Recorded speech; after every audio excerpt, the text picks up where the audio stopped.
Okay, so I am Apurv, as previously announced, and my poem is called Misfits. She would walk past me, and I would stare, not at her gait, not at her hair, but at myself in the mirror across, because rational explanation had gone out for a toss. Why do I feel excited when I'm not supposed to? It makes me feel all queasy inside, but smile at her I do. She smiles back too, a second longer than me. The smile reaches her eyes, they twinkle and take me back into history. It was a drunken stupor that night, I remind myself. As I kissed her hard, her back pressed against the shelf. I backed off immediately, glad no one had seen. But even if someone had, they would understand, I was just 16. Raging hormones, evolving genes, they all urge you to experiment. I had simply misinterpreted the signals that they had sent. Then why is it that even now, when I'm completely sober, my heart skips, it flutters every time I look at her? I know, I am dating Patrick. But sometimes, just the feeling of being with him makes me feel kind of sick. I don't know, I'm about to collapse right there near the brink. I need to speak to someone, I'm tired of being my own shrink. I ride my bicycle home and park it around the back and decide to talk to my parents, George and Jack. They sit there silently, smiling ever so slightly as I rant my dilemma. I ask them for forgiveness because I had fallen in love with Emma. They laugh out aloud and tell me to take her out on a date. I stand there dumbfounded. My confusion doesn't abate. But Dad, I say, Patrick is the one I'm supposed to go out with. George makes me a glass of juice while Jack makes me sit. It's not who you're supposed to be in love with, my son. You like Emma, you take her out. No harm done.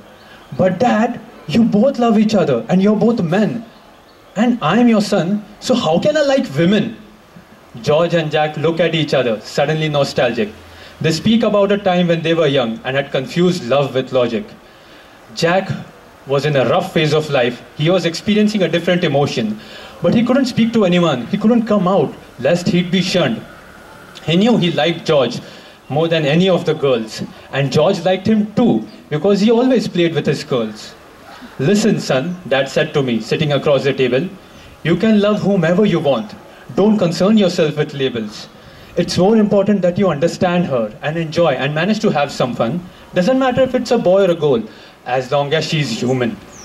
And don't worry about what people might say. They're actually pretty funny, because with all of these labels, they've made sexuality an irony. I didn't know how it was an irony, but frankly it didn't matter. My heart was beating fine again, my confidence no longer in tatters. Emma and I dated endlessly, amid eyebrows raised, and looking at those people, the labels were suddenly clear, my mind completely unhazed.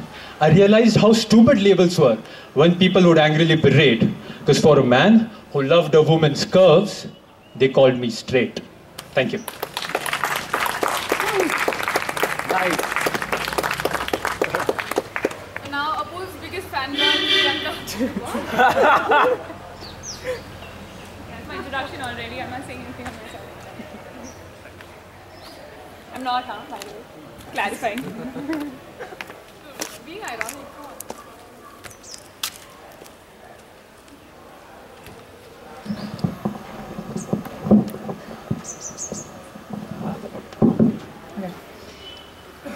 Hi, my name is Priyanka. I am not his biggest fan, seriously. If you all remember what we'd spoken about the last time, I needed therapy after that. So basically, this is my poem's titled First Day in Therapy. It's got nothing to do with him, so just bear that in mind, okay? It's called First Day in Therapy. Okay. Hi there.